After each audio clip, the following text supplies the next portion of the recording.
নমস্কার, আমি প্রিয়াঙ্কা হোম ক্রিয়েশনে আপনাদের সকলকে স্বাগত জানিয়ে শুরু করব আজকের রেসিপি। আজকের ভিডিওতে আম দিয়ে বানানো দুটো রেসিপি আপনাদের সঙ্গে শেয়ার করব। বাইরে যা গরম পড়েছে, এই গরমের সময় বাইরের থেকে এসে যদি পাওয়া যায় ঠান্ডা ঠান্ডা এক গ্লাস আম পোড়ার শরবত, তাহলে তো কোনো জবাবই নেই। আমাদের প্রত্যেকেরই দরকার প্রত্যেক দিন আম দিয়ে কিছু না কিছু রেসিপি বানিয়ে খাওয়ার, কারণ বাইরে যে লু চলছে তাতে এই লুয়ের হাত থেকেও বাঁচা যায়। তো আম দিয়ে আম পোড়া শরবত বানানোর জন্য আমি একটা আম নিয়ে ভালো করে আমটাকে আমি গ্যাসের মধ্যে লো টু মিডিয়ামে রেখে আমি আমটাকে পুড়িয়ে নিচ্ছি। হাই ফ্লেমে দিলে ওপরে ছালটায় পুড়ে যাবে, আমটা ভেতর থেকে সেদ্ধ হবে না, তাই লো ফ্লেমেই আমটাকে পুড়িয়ে নিতে হবে। আর আপনাদের কাছে অনুরোধ রইল ভিডিওটি পুরোটা দেখারই চেষ্টা করবেন, স্কিপ করে দেখবেন না। আর আমার চ্যানেলে নতুন কোনো বন্ধু হয়ে থাকলে অবশ্যই চ্যানেলটিকে সাবস্ক্রাইব করে পাশে থাকা বেল আইকনটি প্রেস করুন, যাতে আমার দেওয়া রেসিপির নোটিফিকেশন সর্বপ্রথম আপনার কাছেই পৌঁছায়। আপনারা যদি আমের আরও বিভিন্ন ধরনের রেসিপি দেখতে চান, তাহলে আমার পেজের প্লেলিস্টটা ফলো করুন বা ডেসক্রিপশন বক্সে লিঙ্ক দেওয়া আছে, ওইখান থেকে আপনারা দেখে নিতে পারেন বিভিন্ন রকমের আমের রেসিপি। আমটা দেখুন পোড়া হয়ে গিয়েছে, এবার আমটাকে আমি একটা বাটির মধ্যে তুলে নিচ্ছি। একটু ওয়েট করব যাতে ঠান্ডা হয়ে যায়, গরম গরম আমটা ছোলা যাবে না। তো আমটা ঠান্ডা হয়ে গিয়েছে, এবার আমি খোসাটা ছাড়িয়ে নিচ্ছি। যেটা ব্ল্যাক কালারে হয়ে গিয়েছে খোসাটা, সেই খোসাটাকে ছাড়িয়ে নিতে হবে।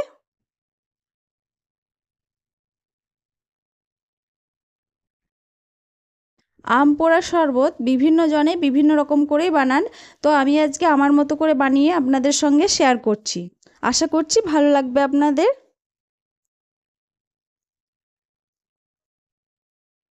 আমি পুরো খোসাটাই ছাড়িয়ে নিলাম, আর দেখুন খোসাটা কত সুন্দর উঠে গেল। এবার এই আমটাকে হাতে করে আমি ম্যাশ করে নেব। এটা গ্রেটারের সাহায্যেও করে নিতে পারেন। আমি চাইছি একটু হালকা গোটা গোটা থাকবে, জাস্ট হালকা।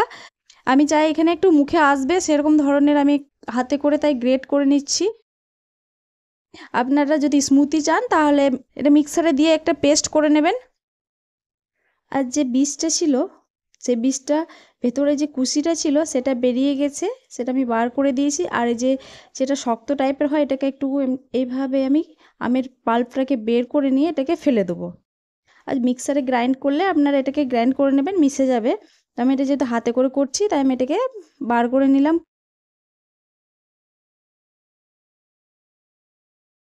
পুরো পাল্পটা বের করে নিলাম।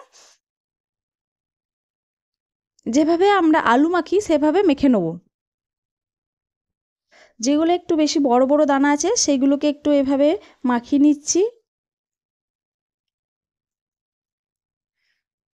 দেখুন আমটা কত সুন্দর সেদ্ধ হয়েছে। এবার একে একে ইনগ্রিডিয়েন্টসগুলো দিয়ে দেব। আমি প্রথমে দিয়ে দিলাম চিনি।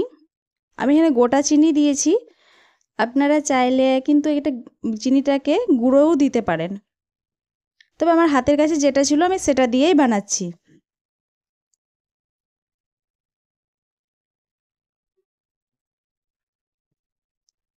1/4 চা চামচ দিয়ে দিলাম সাদা নুন বা সাদা লবণ।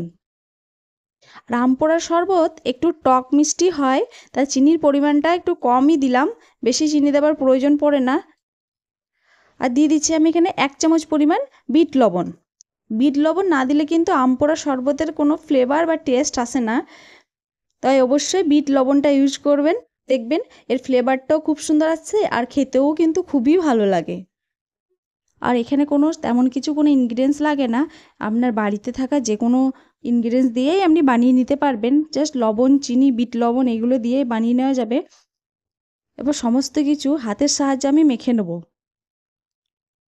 এটাকে এভাবে মেখে নেবো যাতে চিনিটা গলে যায়, আর বাকি যদি দু একটা দানা দানা বেশি মোটা মোটা দানা থেকে যায় তাহলে সেটাও গলে যাবে, ম্যাশ হয়ে যাবে ভালো করে।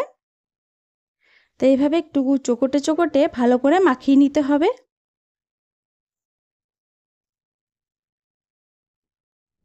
ভালো করে মাখানো হয়ে গিয়েছে, দেখুন দেখেই বুঝতে পারবেন। এবার আমি দিয়ে দিচ্ছি এর মধ্যে ঠান্ডা জল।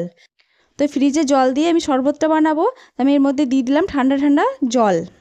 আমি ফ্রিজে জল দিচ্ছি, আপনারা বরফ দিয়েও করতে পারেন। এটা জলটা ঠান্ডা আছে, তো আমি ফ্রিজে জল দিয়ে করে নিচ্ছি। যারা অনেক বেশি ঠান্ডা খাবেন তারা কিন্তু এর মধ্যে বরফ ফেলে দেবেন, দেখবেন এটাও কিন্তু দারুণ লাগে, বেশ ঠান্ডাই লাগে। এবার এটাকে আমি গ্লাসের মধ্যে ঢেলে নিচ্ছি।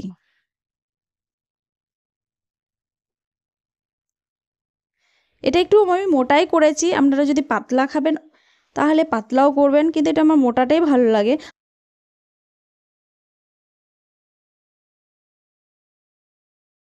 আর ওপর দিক থেকে আমি ছড়িয়ে দিচ্ছি ভাজা মশলা।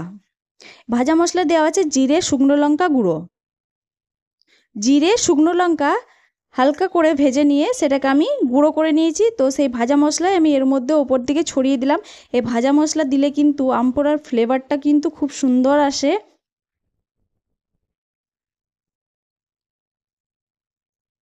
আর দিয়ে দিলাম ওপর থেকে সামান্য বিট লবণ। পরিবেশন করার জন্য রেডি ঠান্ডা ঠান্ডা আম পোড়ার শরবত।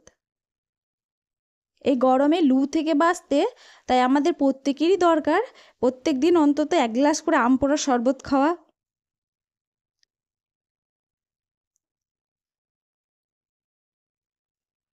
আমি আপনাদেরকে বললাম আমি আরেকটা রেসিপি আপনাদের সঙ্গে শেয়ার করব, তো এটা হলো আম পোড়ার শরবতের রেসিপি। এবার আমি আপনাদের সঙ্গে শেয়ার করব আম মাখা রেসিপি। এটাও খেতে কিন্তু দারুণ লাগে। তো আমি একটা আম নিয়ে এখন আমটাকে এইভাবে খোসা ছাড়িয়ে নিচ্ছি। তো আমটাকে আমি খোসা ছাড়িয়ে নিলাম। এবার আমটাকে এভাবে ছোট ছোট টুকরো করে নিতে হবে। আর নিয়ে নিয়েছি কাঁচা লঙ্কা দুটো। ঝালটা নিজেদের পছন্দ মতো দেবেন। এখানে আমি 2টো কাঁচা লঙ্কা ব্যবহার করছি। আর এরকম একটা হামনদিস্তা নিয়ে নিয়েছি, আপনাদের কাছে যেমনই থাক না কেন একটা হামনদিস্তা নিয়ে নেবেন, যাতে আমটাকে থেতো করতে সুবিধা হয়। বা আপনারা শিলনোড়াতেও করে নিতে পারেন। আমি এখানে হামনদিস্তার মধ্যে আমটাকে থেতো করে নেব। আম এবং কাঁচা লঙ্কা আমি দুটো একসঙ্গে দিয়ে থেতো করে নেব।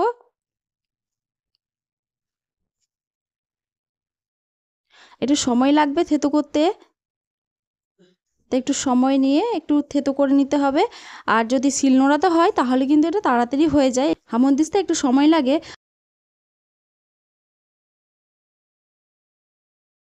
আর এর মধ্যে দিয়ে দিচ্ছি আমি চিনি। এটা আমি একটু টকটক করবো মাখা, একটু ঝাল নুন টক মিষ্টিটা কমই দিলাম, কারণ আম মাখা খুব একটা মিষ্টি খেতে ভালো লাগে না, টক নুন ঝালই ভালো লাগে। যেহেতু গোটা গোটা চিনি ব্যবহার করেছি তো তাই এই সময় থেতো করলে এই চিনিটা ভালো মিশে যায় আর খেতেও বেশ ভালো লাগে, মুখের মধ্যে আসে না চিনিটা। দিয়ে দিলাম সাদা লবণ। এবার আমি সমস্ত কিছু দিয়ে ভালো করে একটু মিশিয়ে নেবো।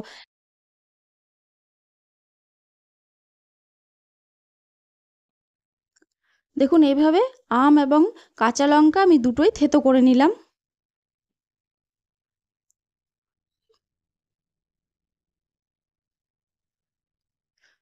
দেখুন এরকম হবে।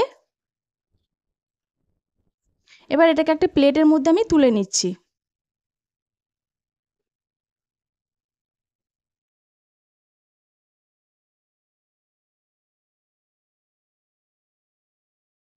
প্লেটে তুলে নিয়ে এভাবে একটু চারিদিক ছড়িয়ে দেব।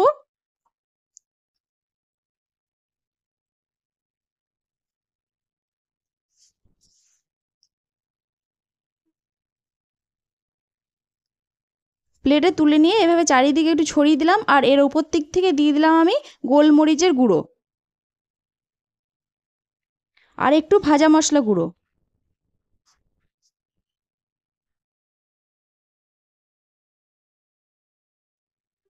ভাজা মশলা আর গোলমরিচের গুঁড়ো দিয়ে ভালো করে মাখিয়ে নেবো।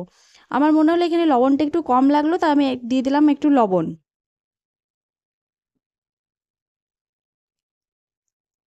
আমি সাদা লবণ ব্যবহার করেছি। আপনারা যদি আরও ভালো ফ্লেভার পেতে চান তাহলে এর মধ্যে একটু বিট লবণ দিয়ে দেবেন।